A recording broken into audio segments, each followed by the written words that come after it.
I'm really excited to share with you some findings that really surprised me about what makes companies succeed the most, what factors actually matter the most for startup success. I believe that the startup organization is one of the greatest forms to make the world a better place. If you take a group of people with the right equity incentives and organize them in a startup, you can unlock human potential in a way never before possible. You get them to achieve unbelievable things. But if the startup organization is so great, why do so many fail? That's what I wanted to find out. I wanted to find out what actually matters most for startup success. And I wanted to try to be systematic about it, avoid some of my instincts and maybe misperceptions I have from so many companies I've seen over the years.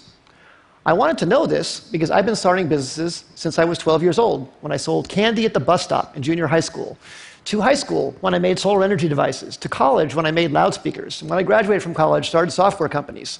And 20 years ago, I started Idea Lab, and in the last 20 years, we started more than 100 companies, many successes and many big failures. We learned a lot from those failures. So I tried to look across what factors accounted the most for company success and failure. So I looked at these 5. First, the idea. I used to think that the idea was everything. I named my company Idea Lab and how much I worship the aha moment when you first come up with the idea. But then over time, I came to think that maybe the team, the execution, adaptability, that mattered even more than the idea. I never thought I'd be quoting boxer Mike Tyson on the TED stage, but he once said, "Everybody has a plan until they get punched in the face." And I think that's so true about business as well.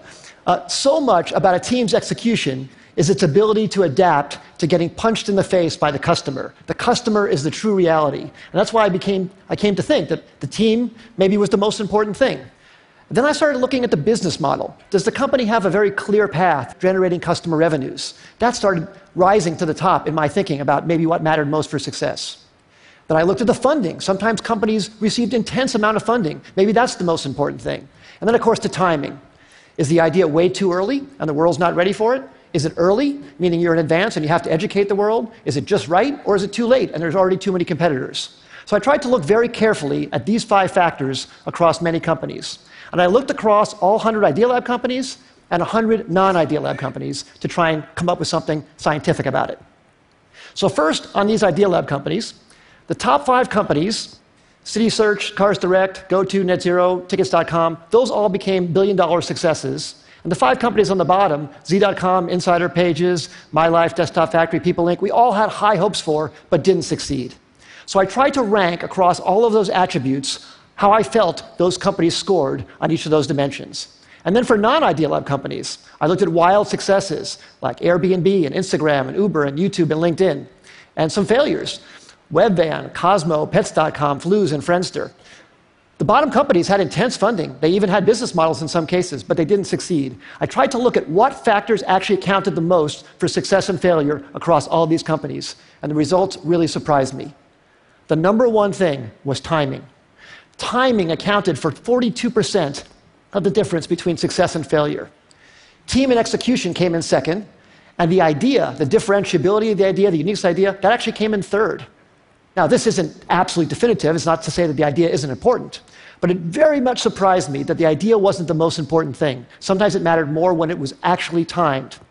The last 2, business model and funding, made sense to me, actually. I think business model makes sense to be that low because you can start out without a business model and then add one later if your customers are demanding what you're creating. And funding, I think as well. If you're underfunded at first, but you're gaining traction, especially in today's age, it's very, very easy to get intense funding. So now let me give you some specific examples about each of these. So take a wild success like Airbnb, that everybody knows about. Well, that company was famously passed on by many smart investors because people thought, no one's going to rent out a space in their home to a stranger. Well, of course, people proved that wrong. But one of the reasons it succeeded, aside from a good business model, a good idea, great execution, is the timing. That company came out right during the height of the recession when people really needed extra money. And that maybe helped people overcome their objection to renting out their own home to a stranger. Same thing with Uber. Uber came out, incredible company, incredible business model, great execution too, but the timing was so perfect for their need to get drivers into the system. Drivers were looking for extra money. It was very, very important. Some of our early successes, City Search came out when people needed web pages. GoTo.com, which we announced actually at TED in 1998, was when companies were looking for cost-effective ways to get traffic. We thought the idea was so great, but actually the timing was probably maybe more important. And then some of our failures. We started a company called Z.com. It was an online entertainment company. We were so excited about it. We raised enough money. We had a great business model. We'd even signed incredibly great Hollywood talent to join the company. But broadband penetration was too low in 1999, 2000. It was too hard to watch video content online. You had to put codecs in your browser and do all this stuff. And the company eventually went out of business in 2003. Just 2 years later, when the codec problem was solved by Adobe Flash, and when broadband penetration crossed 50% in America, YouTube was perfectly timed. Great idea, but unbelievable timing. And in fact, YouTube didn't even have a business model when it first started. It wasn't even certain that that would work out. But that was beautifully, beautifully timed.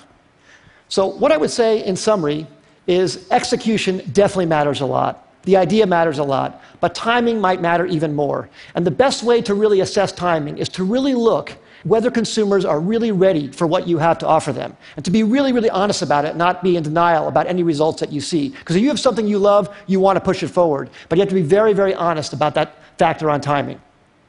As I said earlier, I think startups can change the world and make the world a better place.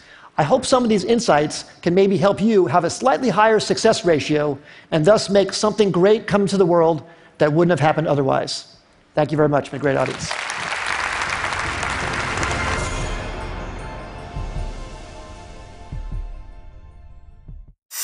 อย่าลืมกดไลค์และกด Subscribe ด้วยนะครับชชด